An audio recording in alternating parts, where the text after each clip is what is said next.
What's up, y'all? Welcome to the Kickback FC. Appreciate you guys tuning in to our YouTube channel. Don't forget to like, share, and subscribe. Welcome to the first episode of the Kickback FC, your go-to spot for unfiltered, real talk about all things soccer. You know we got it covered. We're breaking down the biggest moments, hottest takes, and everything you need to know to stay plugged into the world's game. We'll even tap into other sports from time to time because if it's big in sports, we've got thoughts on it. Absolutely. Whether this is your first time tuning in or you've been rocking with us from the jump, I just want to say thank you to all of our friends and supporters. Once again, my name is Cornelius, and I'm joined by my boys and fellow co-hosts. Gabriel, how you feeling? I feel great, man. We're in Spark Studios today. Beautiful atmosphere. Mike, how you feeling? Hey, I'm feeling great. Anytime, the boys get together, it's a good feeling. How about you, Salam? Feeling good, man. Great weather. We got an exciting guest here with us. How about you, Cornelius? I'm feeling great, Salam. Back to you for the next. Today's guest is helping shape the future of soccer here in Cleveland. She's part of the team bringing both an MLS NEXT team as well as a WPSL pro team to the city. Please welcome Gina Prodan from the Cleveland Sports Group. Thank you so much. I'm honored to be here. Thank you. We appreciate your time. Thanks again for being here. We're excited to learn more about your vision, the work behind these two clubs, as well as how it fits into growing soccer here in Ohio. So before we get into our questions, just tell us a little bit about yourself, where you're from, and your background. Sure. I grew up in Cleveland. I grew up playing soccer in a Croatian family. As I feel like I say to people, growing up in a Croatian family, my dad played soccer for the Croatian team. Soccer was injected straight into my blood. But as a lot of people do especially after college, I stopped playing because, there's no time, there are no people. And I had a career in technology and marketing. And a few years ago, a couple of years ago, this campaign to bring a women's soccer team got on my radar. And because Cleveland is such a beautifully small place, kind of elbowed my way into some conversations, and was able to get involved in the campaign for an NWSL team, and then elbowed my way into more to where I am today, and I'm happy to talk about that with you today. Awesome. What inspired you and your team to pursue launching not just one, but two professional clubs here in Cleveland? So Cleveland Soccer Group was started in 2022 by Michael Murphy and Nolan Gallagher. They had sold their company Gravitas, which was video on demand. They, at their core, are Clevelanders. They actually moved their company here to prove, just what a great market Cleveland is for pretty much any industry. But after they sold that company, they were like, what now? But one of the conversations they had was someone brought it to their attention that Cleveland was the last top 20 market that didn't have professional outdoor soccer, and they wanted to do something about it. And I believe it's Nolan. His thing that he says is Cleveland deserves nice things. Absolutely. So they started pursuing soccer. They they looked at all of the leagues, and as we all know, there are exactly a million different leagues and choices. And on the men's side, they did first go for tier one, but with the layout of MLS right now, there are already two teams in Ohio, and the expansion wasn't for tier one, just wasn't there for one more team in Ohio. They looked at other leagues, but ultimately the decision they came to was MLS NEXT Pro, and we're really excited about that team launching as an independent team in that league. Then at that same time, back in 2022, so they announced that team in 2022, they started pursuing an NWSL team. Their first bid, they went into it just kind of to figure out what the process. What the process, because when you decide that you want to get and this is something I had no idea, I had no experience in this before I started working where I do. They went into it. There was no here's your process. Here's step 1, 2, and 3.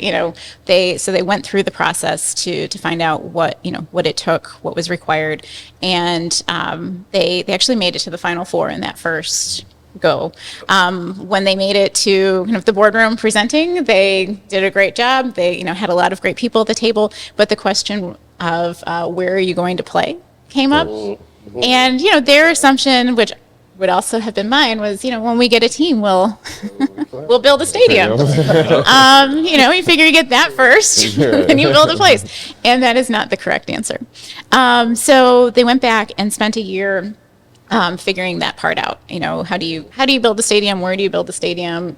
All the things that happen with it. So we, at some point during that journey, I joined as well, and I ran our Back the Bid campaign. That was, and the quick backstory on that, when they were going through that process, one of the pieces of feedback that I got, which I believe was from one of the owners, was don't just come to the table with market data. Don't just tell us this is a great market, because everyone does, but show us, find a way to show us. And inspired by actually the season ticket pledge campaign that the Columbus Crew put on several years ago when they were trying to save their team, we thought, let's do that. Let's do paid season ticket pledges to show people are, ready to show up for this team.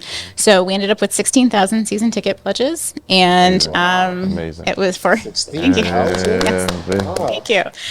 For a stadium that the plan at that time was 12,500. So it was 16,000 season ticket pledges for a team that didn't exist and a stadium that didn't exist. Did that surprise you, 16,000? No.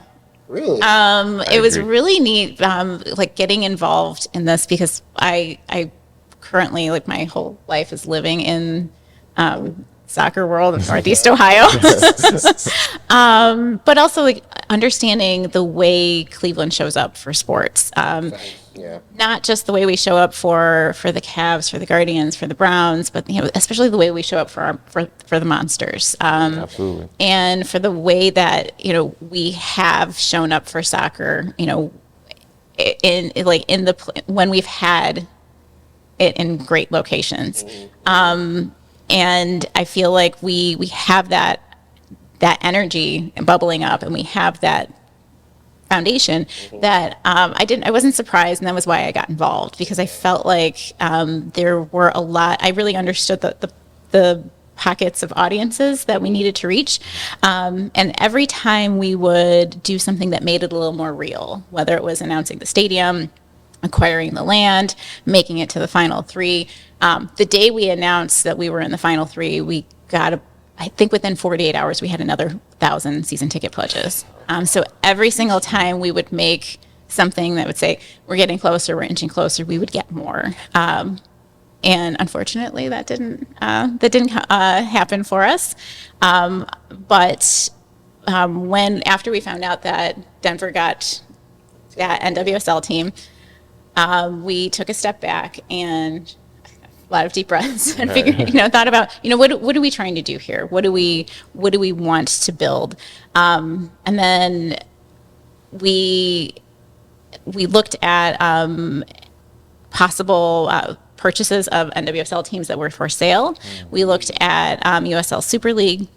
And ultimately what we decided was we wanted to start building the foundation for soccer long term.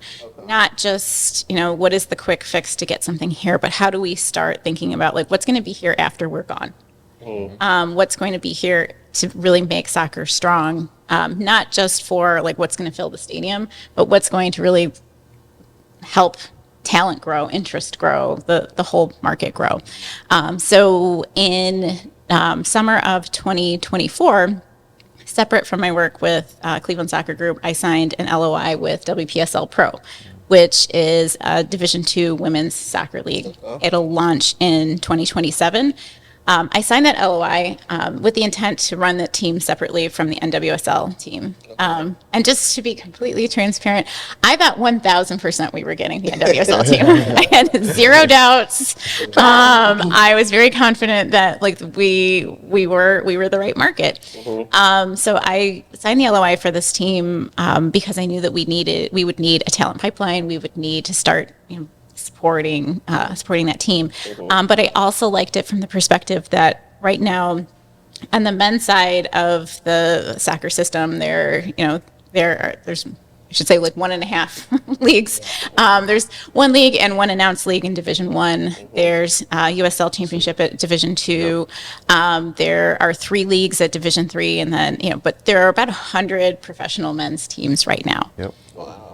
The women's side, there are 22. And women in the U.S. play amazing soccer. So I saw this as not only an opportunity to help fill and support that pathway, but it's also an opportunity to kind of challenge the way we value female athletes. So being able to have, and I won't go too deeply into this unless you want to talk more about it, but it's an opportunity to create a complete player value proposition, that offers female athletes a full-time job, and full benefits. Not only going into their career and helping them understand and to communicate and represent their value, but also when they're coming out of their careers, being able to bring women who have amazing leadership skills onto the field and be able to compensate them for that. But also, if they want to go into front office work, coaching, or the industry, that we'll be able to be those, have a professional development path that helps them come out of their playing career into whatever comes next. So that's how we got to where we are today.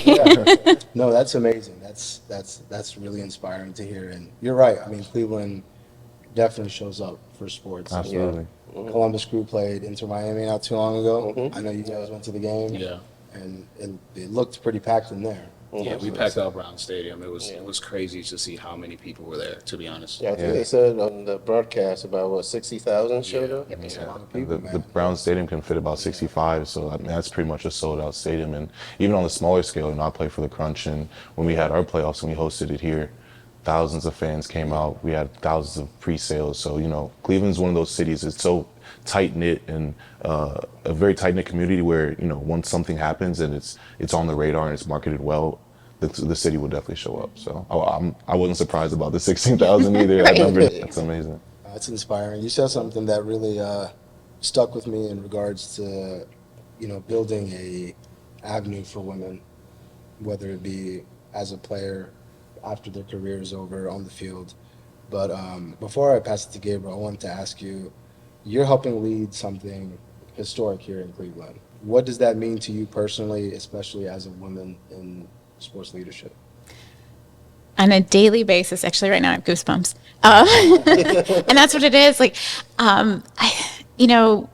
thinking about how much sports, not just mean in Cleveland, but I don't know if you, sports to me aren't just, the game that's played on the field. It's, the way it, inspires people to find what greatness they have.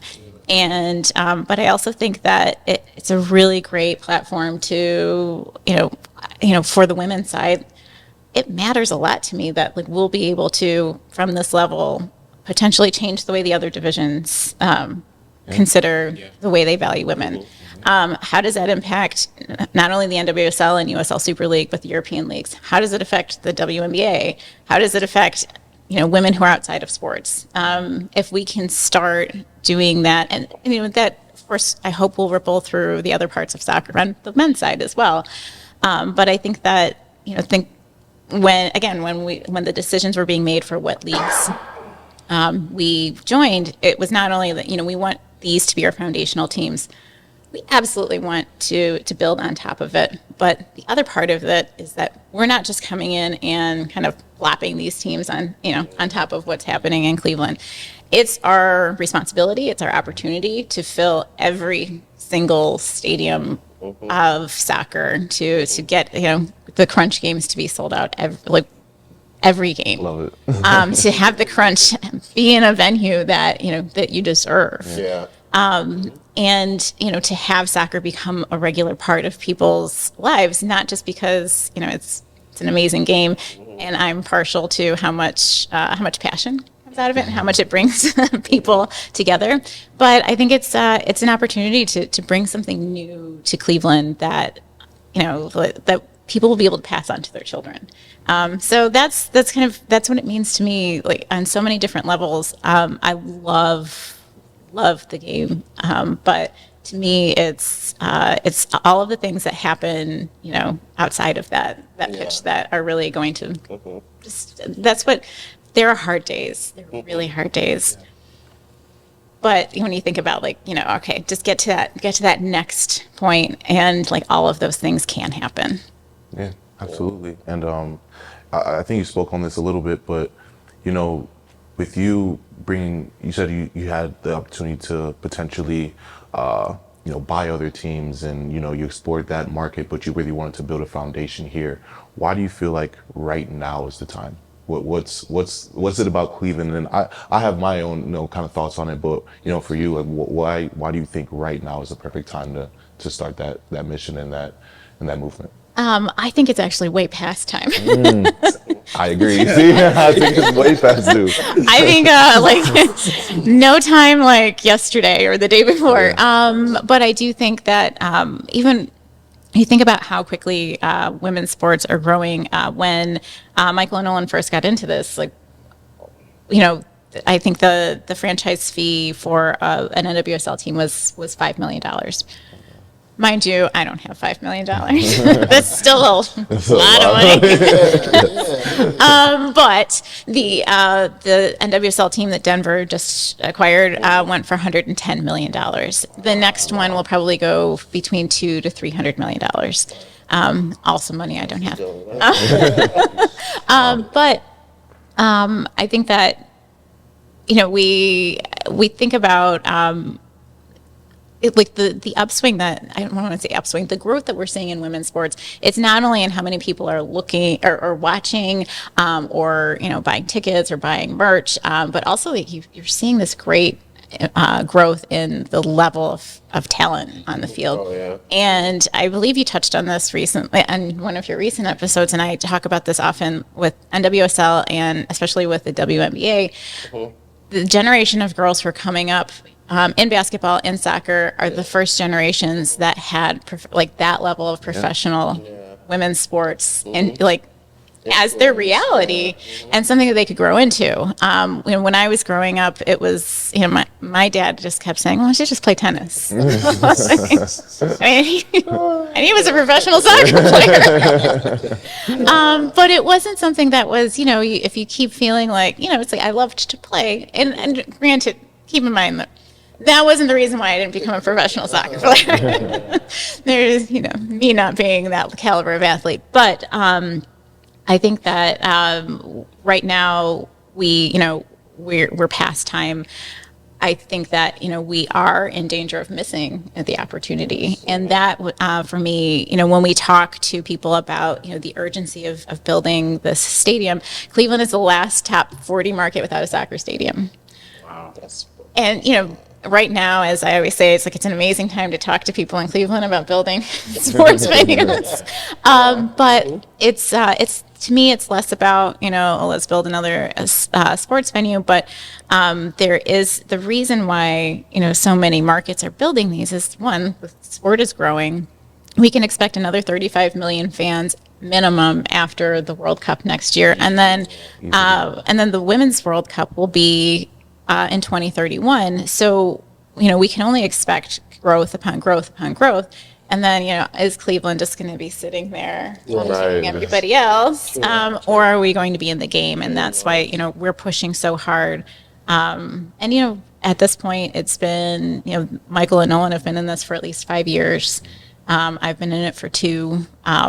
So I think that we're going to be, I hope we're going to finally be the group that flips it over and we get it all done. Yeah, no, absolutely. I think it's the perfect time. Like you said, it's overdue, but even just starting now with the Women's World Cup coming here in 2031, like you just said, the World Cup, Men's World Cup, going to be here next year, all over the U.S.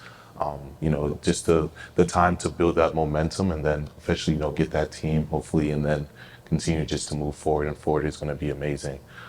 You spoke on this a little bit as well, but we talk all about time of how we want to build it from the ground up, from the youth levels to, high school, college, professionally. Kind of what do you see the impact of these two teams having in Cleveland on the pitch, but also off the pitch, just locally for the community. Because like I said, I have my own thoughts, but I want to know your thoughts. Just how do you see the impact, and where do you see the impact so far? Well, my personal goal for on the women's side is to get our first U.S. women's senior team player. We have had plenty of players Yeah, make it. I know a couple. Yeah. But I'd love for that to be a regular occurrence, that Cleveland starts producing that level of talent on the women's side, and we want to be able to support and get more men to those levels. For a community, like, one of the things that's most important to me, professional soccer means a lot to me. I love watching it. I love supporting it. But that's only going to be a sliver of the people we want to impact. I believe with my whole heart, as like I run a pickup soccer league during the summer. It's such an easy sport to get people involved in. Like, I can be on a field, you can be on a field, you are significantly better than I am, but we can still play, Yes, right? absolutely. We play in co-ed leagues, Right. so yeah. And, I will play very hard, but you're still more skilled than I am, but you're not going to say, like, oh, well, it's not like a lot of other sports where, you will beat me, but but it'll still be fun. But I feel like it's one of those things that you can so easily get people involved in, get people on a field, play at whatever level. And I believe when I talk to you guys, maybe when at first, one of the things that I loved watching, we went to an Akron City FC game, and the pitch where they play, there's a little patch of grass, and I brought 4 boys with me, and there were a handful of other kids there, and someone had a ball, and they I took get started. Yeah, That's well, how I get like started. Yeah. they took off their shoes, made 4 piles, and played.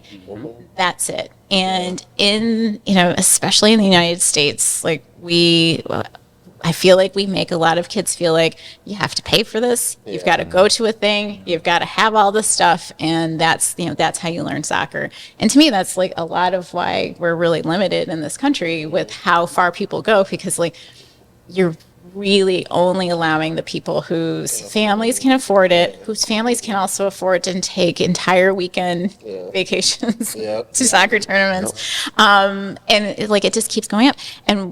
But then, like, at what point is it, and it's like, at what point is it, are you losing the people who have the passion and the fire for it? Some of those people absolutely have the passion. If you're fortunate to have the passion, the fire, the support system, whatever, great.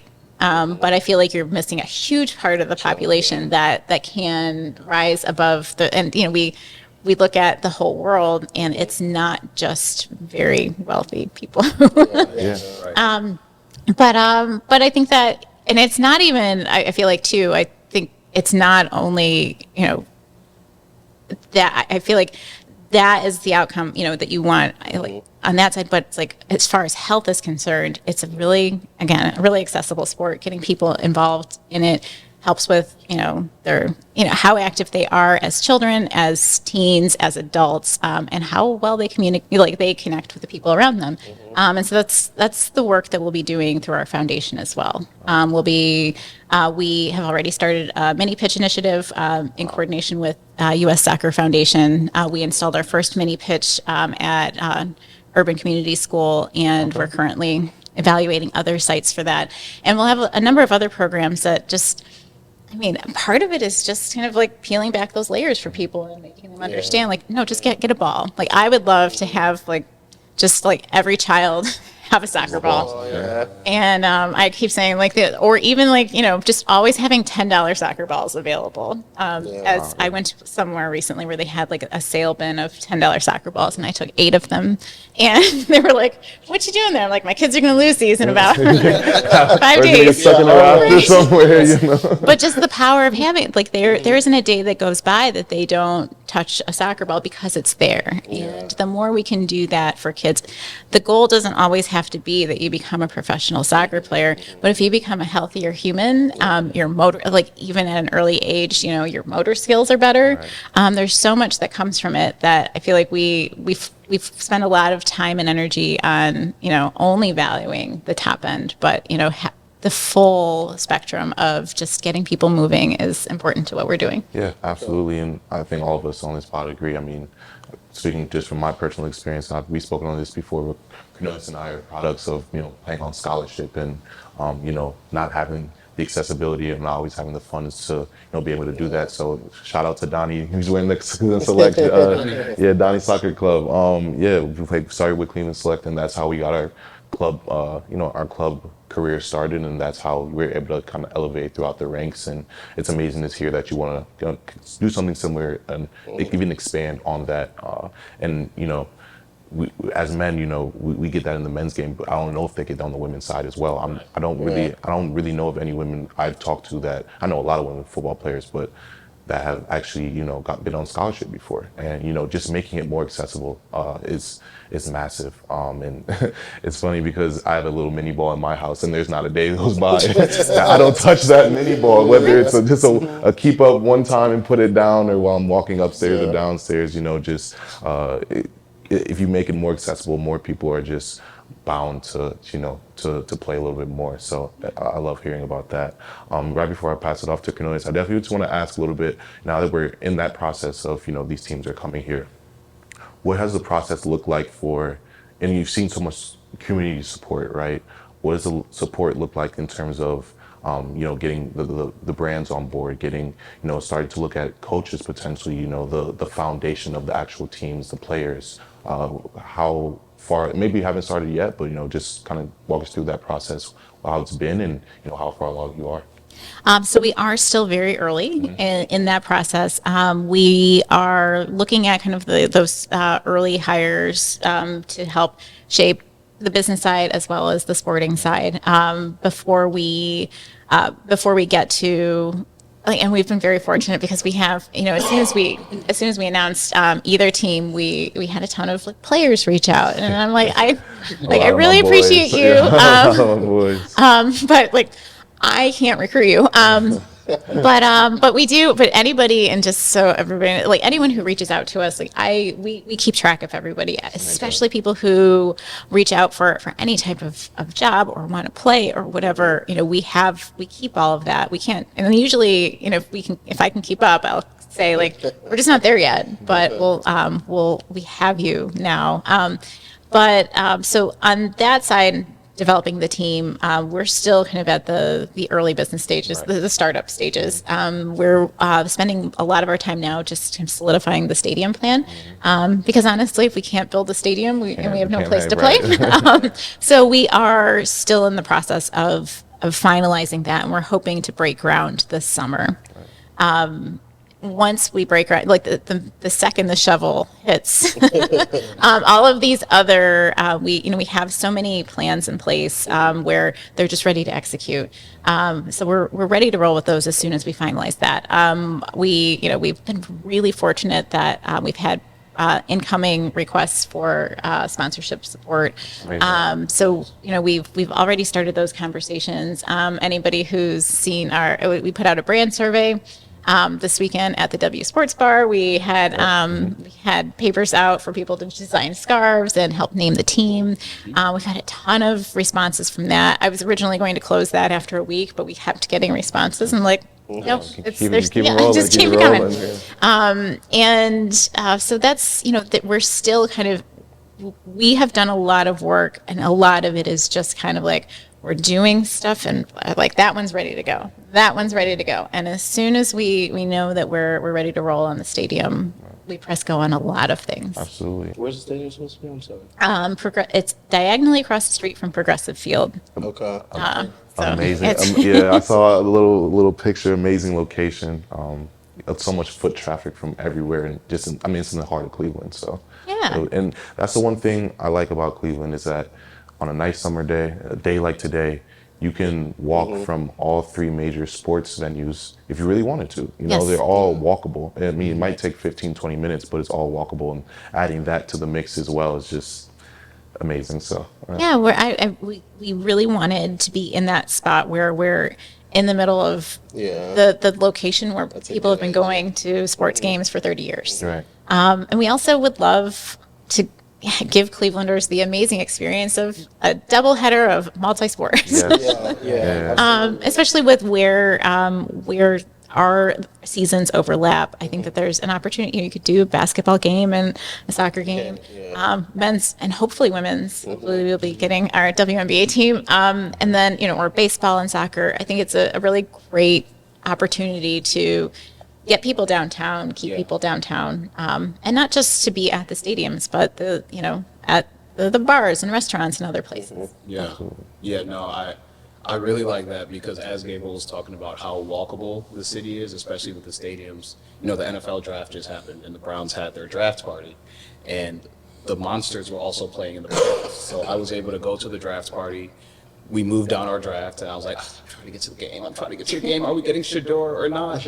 We end up getting our draft pick and I'm like, all right, I'm going to get out of here. I run over, I see Gabriel at the Monsters game and it took me 10 to 12 minutes. So just having that space, right around where everyone is going to have all that foot traffic, I think is going to be amazing. We can grow it even more. And so with that in mind, what do you expect the game day experience to feel like, especially for those who may be new to soccer, those who are kind of unfamiliar with the game? Do you guys have ideas of what that experience will be like once, we do break ground and we do have that stadium in the heart of Cleveland?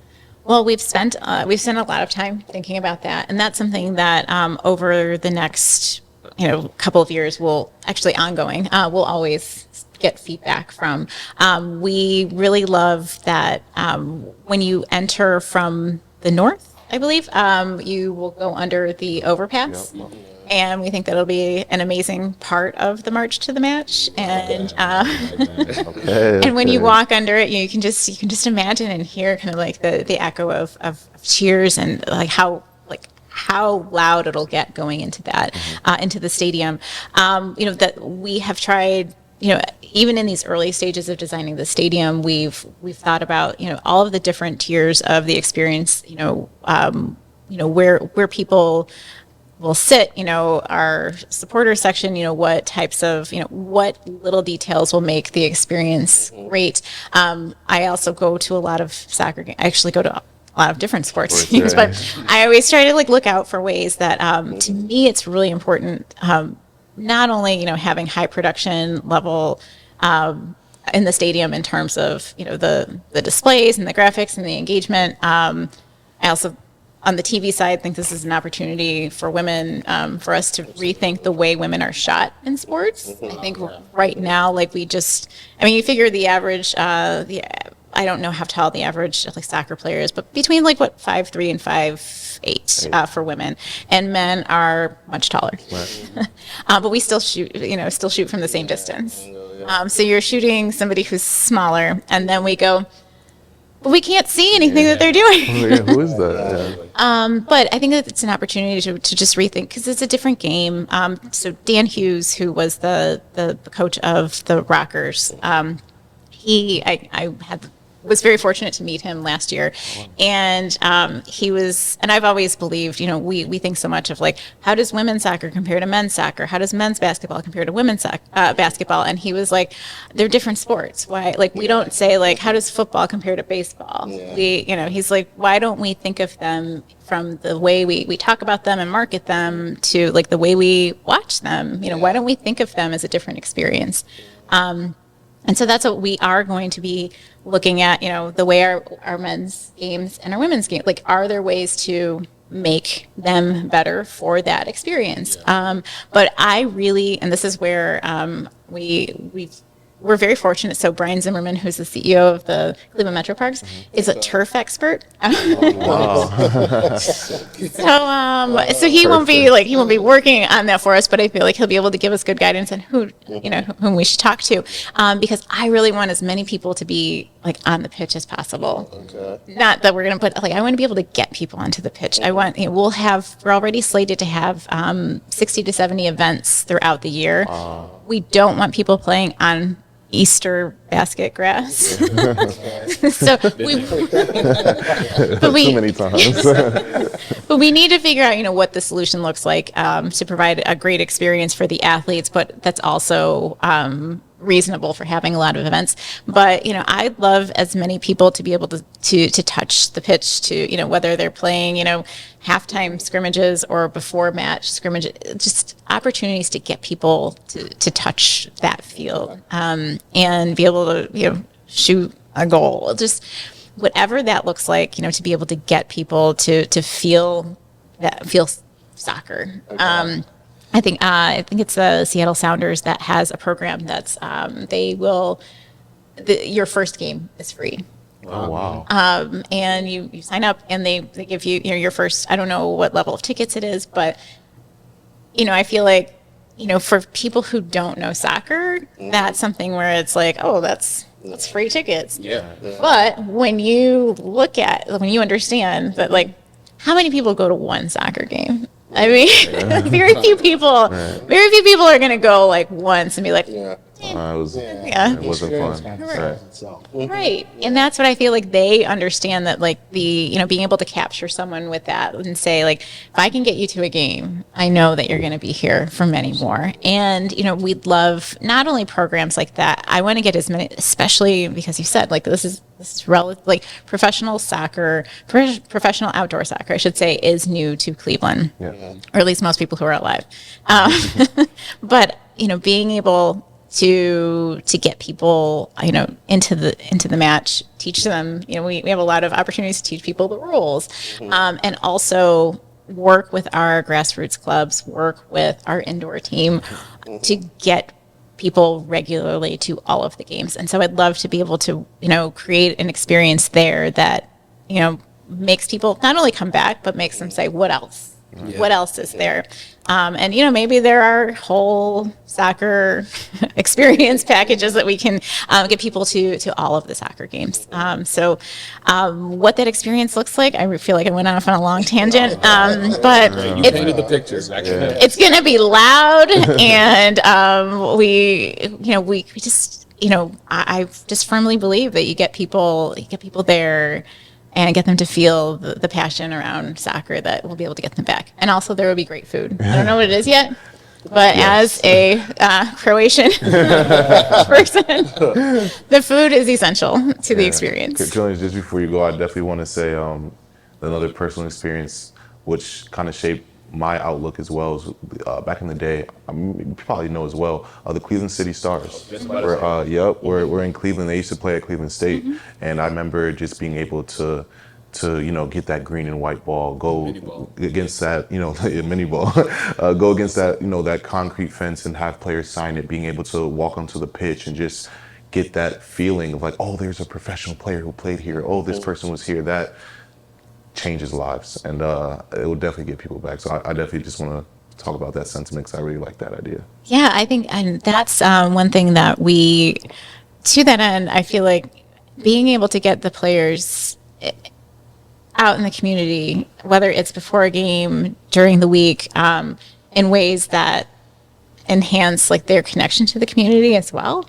I think it's one thing to kind of have, players just play a game, every X number of days, and just kind of like retreat to wherever. But like I feel like soccer is different in that way. And I know a lot of different sports, they'll do events and things, but to me, soccer is different. Like soccer is much more part of the community, and we have an opportunity to like change someone's life by like getting the, and whatever ways that we can get our players. And I try, I go into these kind of rabbit holes of like, we should do this type of player engagement, and I have no players yet. So I haven't. Part of that, just setting it in place so when it's ready, just ready to execute. That's something we've talked a lot about, and we have a lot of people who have given us input, and I think that's something too where I have a lot of ideas. But I'm like, I need to talk to players first. I need to know like what's us. So I'll be talking to them. That sounds good. I'm all ears.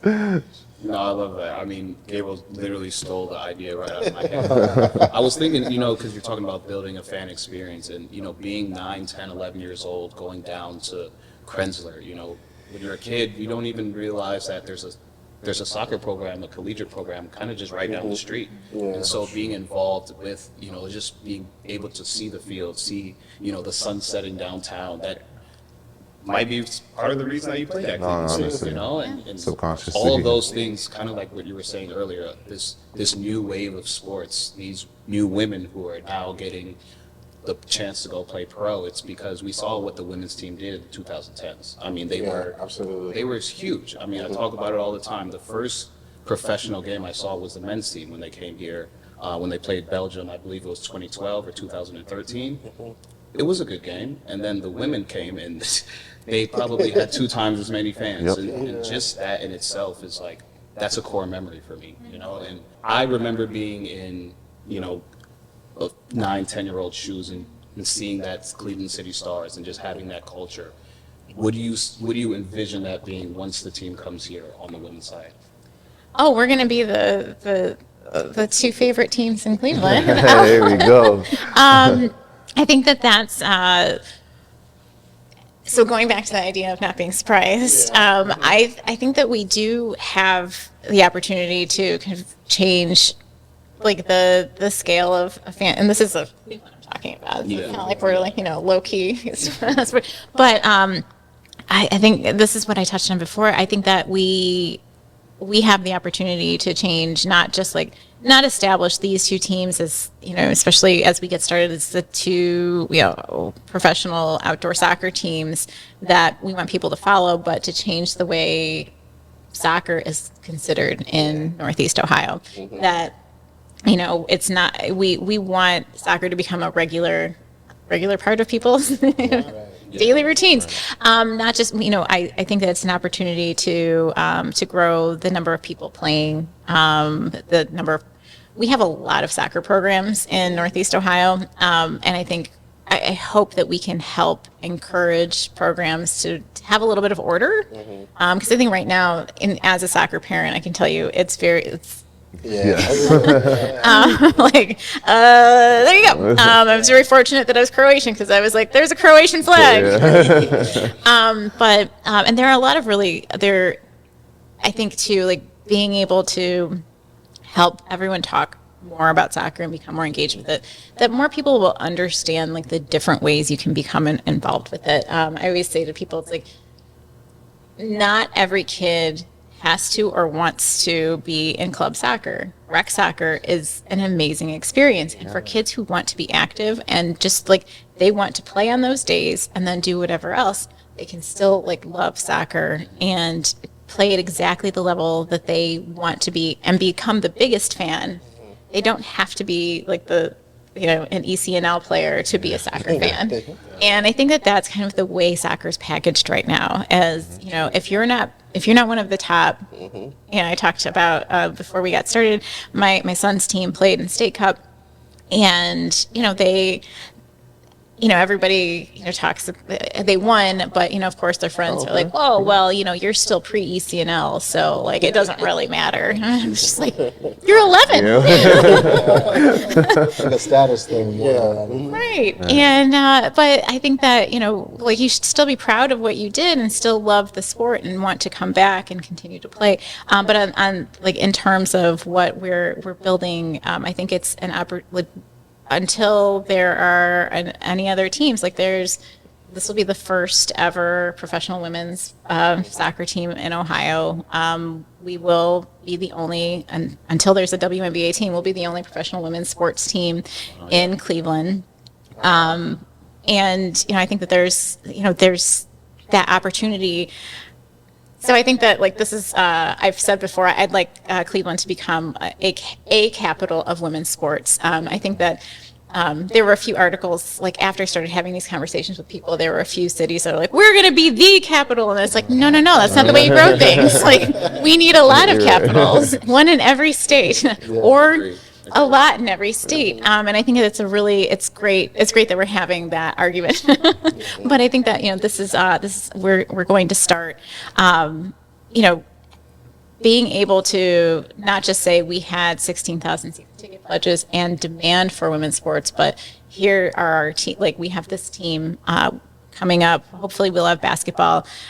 We are building the stadium so it can host rugby. We have an LOI from Women's Elite Rugby, a new league that launched to play games there. Not necessarily, and should we perform well? Maybe a team, but that's it's to play games there. Same with lacrosse on the men's side and the women's side. We want to continue to get to provide a platform for people to see not only women's sports, but different sports. So that you have like plans for it to be multi-use. yes, Okay. and that's where we get like our 60, 70 events, and need to like think about how turf works. But we've built it so that the sleeves that are required for like rugby posts are there, and we want to make sure that it's, and that's to your point about like being able to walk there. We don't want it to be something we build and everybody looks at it from the outside. And there's one of the advantages and the purposes of partnering with the Metro Parks is that we want to activate that space, and we want there to be a park around the stadium. We want there to be soccer pitches around the stadium. We want to be able to get people to that space on a regular basis, not just on game day. No, I love that.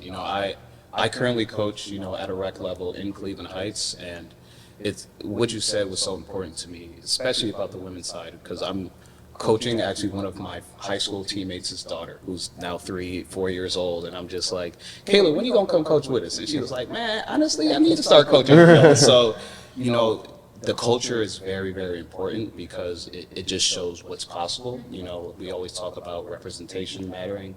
And, my last question was going to be about growth, and you answered that perfectly. So just going to hand it over to Mike.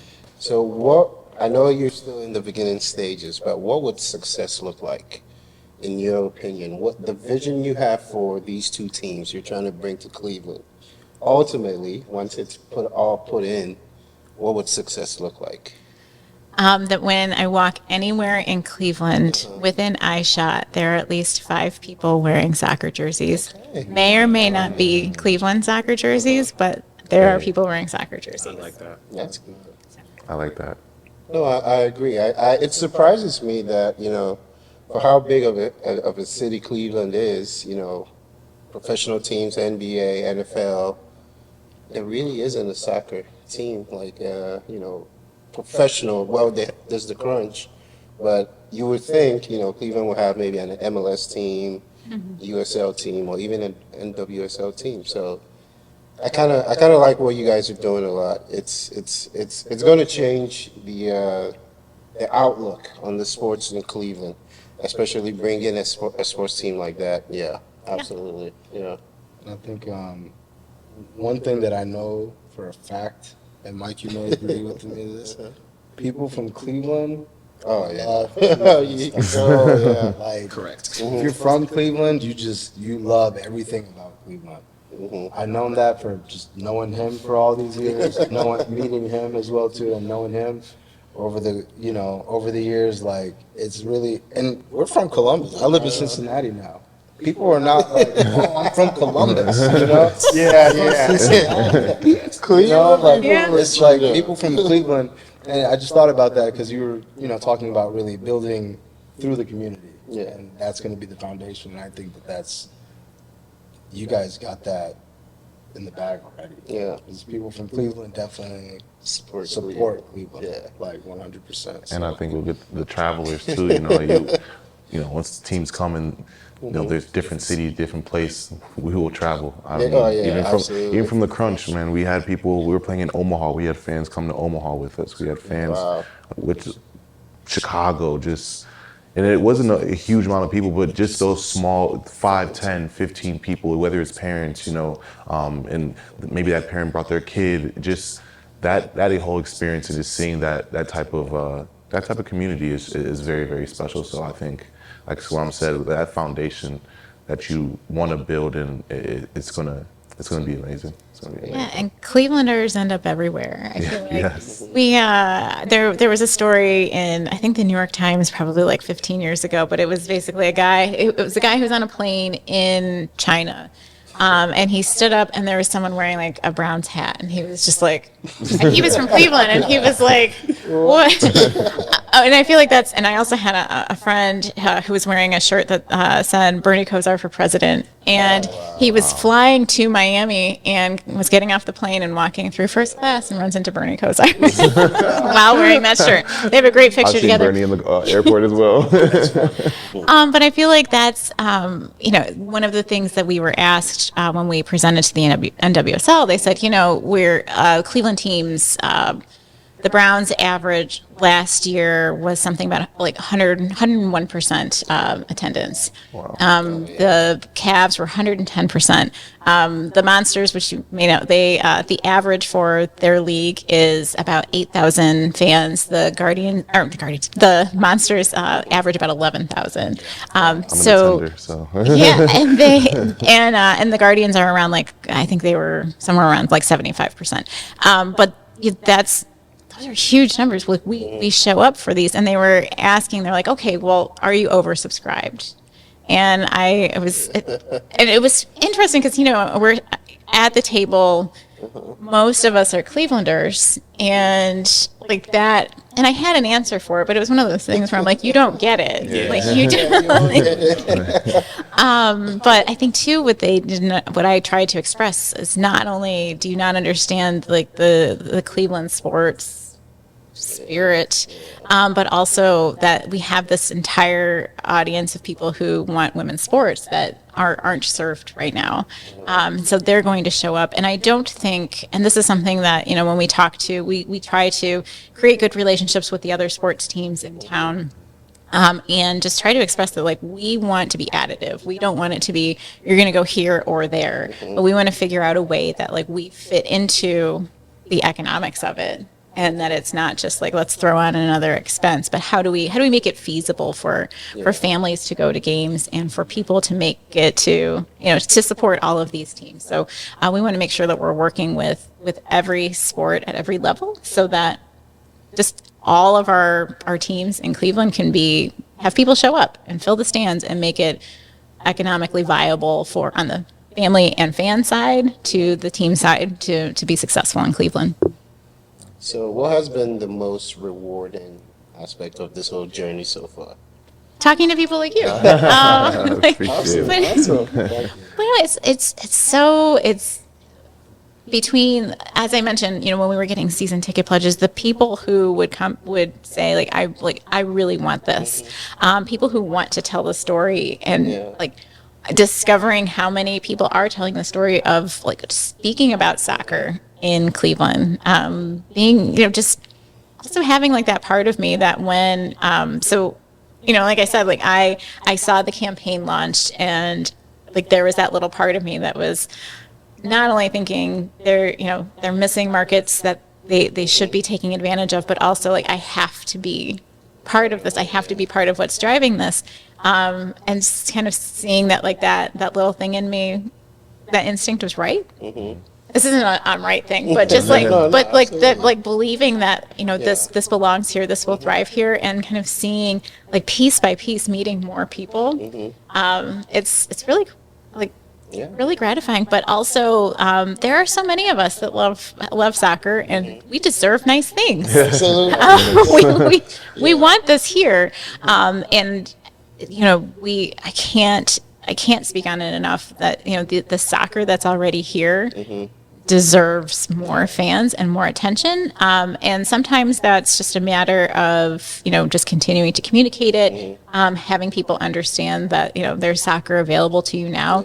But I think that since we've been able to get so much attention for what we've been doing, that again, it's our responsibility, our opportunity to just make sure people know you don't have to wait for us. We do want you at our games, but there's so much soccer that we'll have. Once we launch these teams, we'll have soccer year round. We will, you can get a year-long pass to go to the crunch, come to the outdoor games, take a nap in December, and then get right back to it. But I think that's, we want to make sure that I very personally want to make sure that we are able to be create a support system for all levels, all the way down to youth and rec, so that people feel like they have what they need to and find the joy and feel the passion that, people who love soccer and have for a long time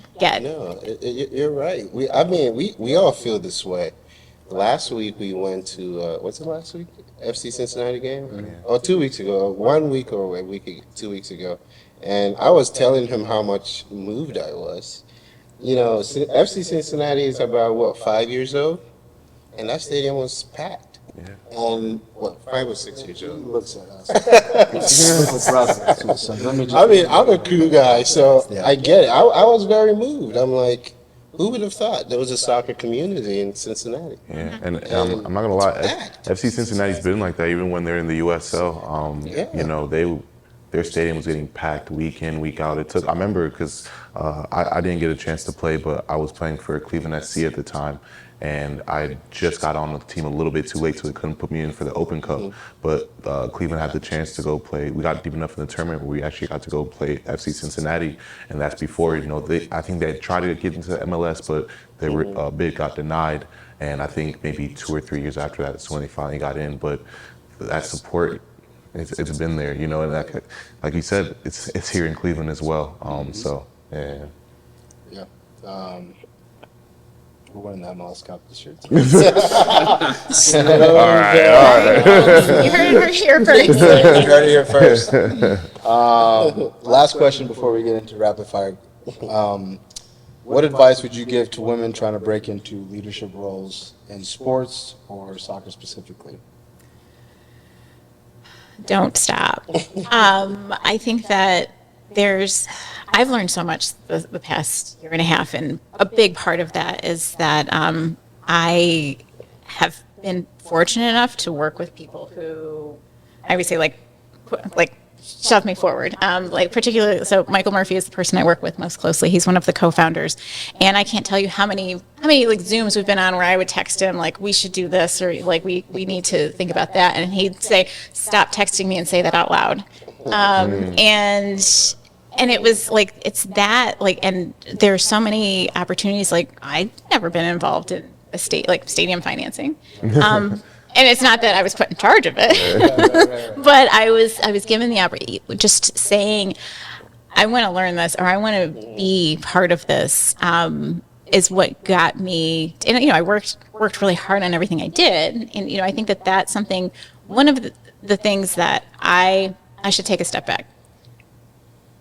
We, over the past 2 years, and I try to tell this story often because I think it's something people don't realize. We would get a lot of people who would like cold email either Michael or Nolan and say, I want to work for Cleveland Pro Soccer. And it was over about a year, it was about 50 men and 1 woman. As someone who would rather die than cold email somebody and say, you know, can I work for you? I saw that as like, okay, we need to get in front of more people who, you know, like who do great work, but like may not be the type of person who does that. So, you know, I put together a general application, put it out on social media. We ended up getting about 220 more people, and it was a much different makeup of group. It was a lot more women. It was a lot of different people with different backgrounds than we were getting before. The other people were great. It's not to say that we don't need them to reach out as well, but understanding that that was the tip of the iceberg. But for me, particularly, women were less likely to try to elbow their way in. I got, you know, involved in this because I complained enough to people who were in the position to say, like, go, you know, and they, like, I was, again, pushed from behind. And I have learned very quickly over the past year, and not necessarily that I've broken myself of that. I need to continue to learn that, but like women in particular, or anybody who doesn't advocate for themselves, even if you're in a position, I think too often we're expecting ourselves to be, you know, overqualified for something, to be, you know, to check all of the boxes and more, to even show up. And for me, it's been, you know, I want to grow into a role of, you know, leadership in sports. I've never worked in sports, but I am damn good at technology, and I'm damn good at marketing. I'm damn good at all of these things that I may not have done in sports, but I've been able to to get into this conversation and work with people. So I think on both sides of, like, you know, anybody who is pursuing that type of role, especially women, be willing to say, you know, can I learn this? Can I show up to this? Can I give this a try, without having to be overqualified for that, and be able to, you know, be curious and learn along the way, but also, you know, people who are in positions to support people who are doing that, you know, be able to, you know, pull them along, push them, and tell them to stop texting you on the side and actually say things out loud. So that would be my advice. No, that's inspiring. I know firsthand how, I mean, I'm sure all of us could attest to this, like, representation matters. I think kids really need to see examples of whatever it is that they're aspiring to do. So as someone who coached youth soccer on the girls' side for 4 years, and now as someone who has a daughter myself, she's 2 years old, and, like, in the future, my hope is that I'm able to take her to a women's game and not to be like, I mean, yeah, we want to go to this FC Cincinnati game. We can. But, like, you know, if you want to go watch your favorite player, we can do that. So that's really inspiring. And, you know, we really appreciate the work that you're doing in terms of bringing professional sports here, obviously with the MLS NEXT team, but with this women's team as well, too. Yeah. But let's get into some rapid-fire questions real quick. What's on your playlist? What do you listen to music-wise? Oh boy, it depends on the day. I listen to a lot of '90s hip hop. I'm 45 years old, so that was, like, what I came up with. Do you want specific artists? I listen to a lot of Frank Ocean. See, now I'm blanking on every single other, everything else I listen to. But it depends on the mood too. I like Florence and the Machine, and I think like the Far Side is probably one of my favorite groups. So I'd say, like, in an average day, those, and then occasionally I'll come upon some really, like, bad guilty pleasure songs that I will listen to over and over again. Like, there's that song Hello by, I think it's Dragonette, that is amazing, and I've listened to too many times and don't want anyone to play this segment back to me. A player, past or present, you'd build your team around. Oh, well, on the women's side, Temo Chawinga. Yeah, I think that she not only is, she, within seconds, which I told you when I walked in, within seconds of seeing her play, it was very clear, like, sparkles came out of her. It was like, this is a generational player. Not just, and what's interesting about her is, like, someone who doesn't know what they're seeing, I feel like, might not notice her because she is so quietly amazing, and doesn't have, like, the loud personality. And I feel like a number of players, like she and, like, Barbara Banda, don't have like they're not like loud people, and I feel like that's, like, their generation might be missing out, that these two women in particular are out there. But she changes the pace of the game. Yeah. She's probably scared. I can't imagine being a defender. And she gets the balls, like, running full speed, step over here.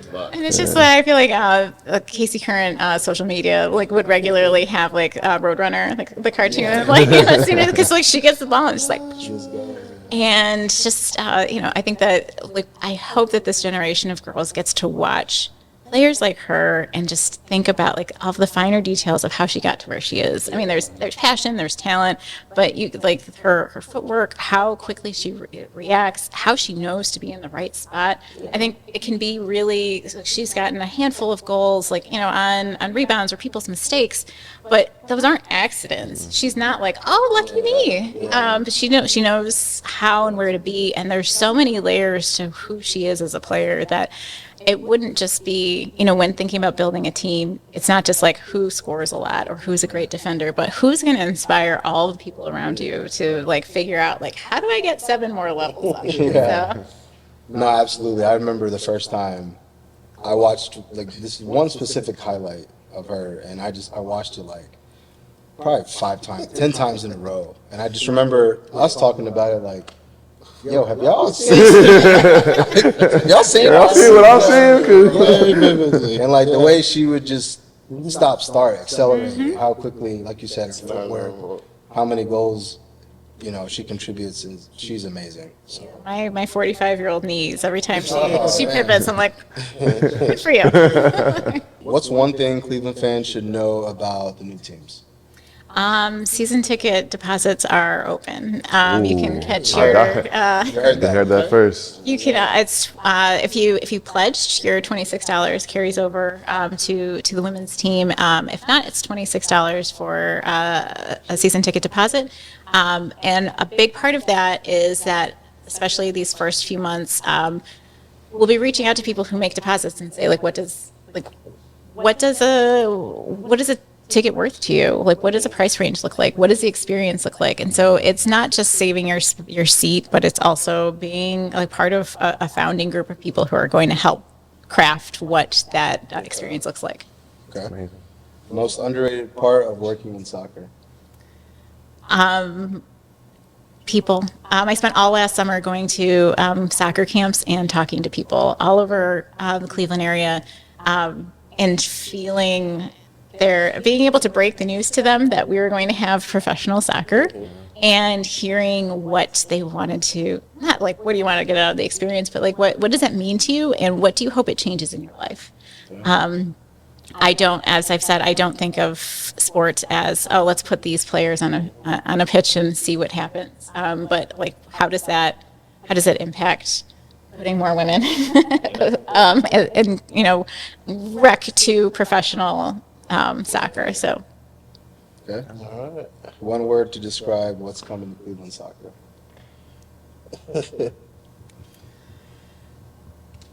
there's a hyphen, life changing. Very good. Okay. Say less. Would you rather win a last-minute thriller or dominate from kickoff? Last minute. Some good smash and grab. Love it. And last question here. If someone in Cleveland has never followed professional soccer, what would you say to get them excited about what's coming? Oh, wow. There's a reason why soccer is the biggest sport in the world. And it's not because it's fancy. It's not because it's, there aren't great, it's not a big spectacle. Actually, it is kind of, but that, like, there's so much, it's an experience that people who aren't already interested in soccer, they haven't had this experience yet. Otherwise they would be. And I feel like for people who haven't yet, I encourage them to open themselves to soccer, because it's easy to get into, whether you're playing or watching, and it will open you up to conversations with people that you never thought you would. Yeah. I agree. I just want to say one thing, because the amount of people that I'm sure we've all spoken to that have been to every other sports game, basketball, football, hockey, you name it, right? And they go to a soccer match, and then they see the chants and the consistent, just the fans being so involved in every moment of the match. I see so many of my friends that travel, go to Europe, and they're like, yeah, I went to a soccer match. I've never been to anything like it. And it's just like, whoa, like I was not, NFL games aren't like this. Like, it's just consistently loud all the time. And just the passion that we have for the sport, I think it just always just bleeds through and it catches every non-soccer fan at that time, by surprise. So I definitely agree with that. I feel like unless you've been in a soccer stadium where like everyone sings a song at the beginning of a match, and like Scarves if you, are up. And if you walk away from that and are like, like, okay, it's not for you. Right. But if you go, I feel like that's that's something also we want people's input on. What does that look and sound like in Cleveland? But I have such, having people attend, matches that are already going on in Cleveland, just start catching that bug. And by the time these teams get here, again, we want to be additive. We want to spend the next couple of years, helping everyone understand what offsides means. Please. That's the biggest question. Yeah, that's true. Even professionally, oh man. But really, spending this time getting people on board, and so it's a running start. And with next year, with the Men's World Cup being in the United States, we want to activate as many spaces as we can in Northeast Ohio, not only getting people to watch games. So what does that mean? How do we use that to get people to, our grassroots games, so that, they're not just seeing it on TV as, these, national teams playing, but like, how do you experience that and then, be able to feel it in person. So that's what we'll be doing the next couple of years. So we hope that more and more people will join the ride. All right. I don't think you told us the expected date of completion for the stadium. You guys have one yet? We will kick off our MLS NEXT Pro and our WPSL Pro teams will kick off in spring of 2027. Spring of 2027. All right. And so we are hoping in the meantime, as we break ground and build the stadium, we do want to do as many activations of that space as we can. So, being able to give hard hat tours, have, an experiential center, get people to that space so that, again, it's not just like, surprise, it's here, but start now getting people to feel this as a soccer space. Thank you. You guys got anything before we close out? No, I said this the first time we met, but I'm so glad that the people spearheading this have the passion behind it. Because sometimes you just get businessmen or people that see an opportunity and they just want to go and cash in, but you guys really are starting from the ground up. You want to involve the community, you want to build a culture, you want to build something that'll stay here forever. And honestly, I think, me and Gabriel have been waiting for this for a very Way too long. Way too long. time. So So once again, thank you, and I just can't wait. Thank you. Thank you so much for having me. This is great. And look forward to continuing the conversation with you. Absolutely. And we want to shout out the W Sports Bar as well. yes, please definitely go check out the W Sports Bar. It is an amazing sports bar. And they don't only just play women's sports as well. They also do. We watched the Cavs game there one night. But even just being at the W, I didn't know you could watch pro women's hockey. I didn't know you could watch pro women's volleyball. And I think I told you as well. Cleveland State women's volleyball has been very good for many years, and I always wondered where they go after avenues to play. And being in that sports bar and going on the TV and be like, oh, this is available? Like you can go and watch it? I didn't know. So very informative, amazing atmosphere, amazing food, always amazing drinks, amazing people. So And amazing people. I've run into both of you there twice. absolutely. So It's definitely a new home base, yeah, for sure. absolutely. So Definitely. Next time we're there, drinks on Mike. But no, Gina, thank you again for this opportunity. We really appreciated learning more about your vision, your background, and just what you guys are bringing here to Cleveland. Like Gabriel said, this is long overdue. And, just coaching youth soccer, Northeast Ohio, there's some ballers up here. Yeah. So it's always been like that. And, for you guys to, bringing a team here is going to be huge for the community, and we're excited to see that. So Thank you. thank you again. lastly, your pick for NWSL final. Who you got? Casey Current. I'm not sure how the brackets will break down or playoffs will break down. I would love to see Casey Current in Spirit. If that works out in terms of the way the play, I don't know off the top of my head, but I feel like Spirit is my number 2 team. Casey Current are my number 1 team, and I would be happy with either one. I feel like Spirit is they're gritty. They even through last season, they fight for every advantage. And Casey Current is, I feel like last year they surprised a lot of people. honestly, it's like, I mean, they have a great team, they have a great coach. I feel like, having that stadium and the energy, like that their team invested in them in the way they did, I feel like that added an extra wind behind them. And hopefully that continues into this year. But I think that those are my two horses. Okay. All right. Sounds good. Like I said, we appreciate your time. You're the first guest that we ever had on the Kickback FC. Thank you. This is a big one for us. So, wow. Do we need to do an outro? Or keep it the same? No, keep it the Keep same. it the same outro. Appreciate everybody for tuning in. As always, good luck to you in your future endeavors. Thank you. All right. It's a wrap.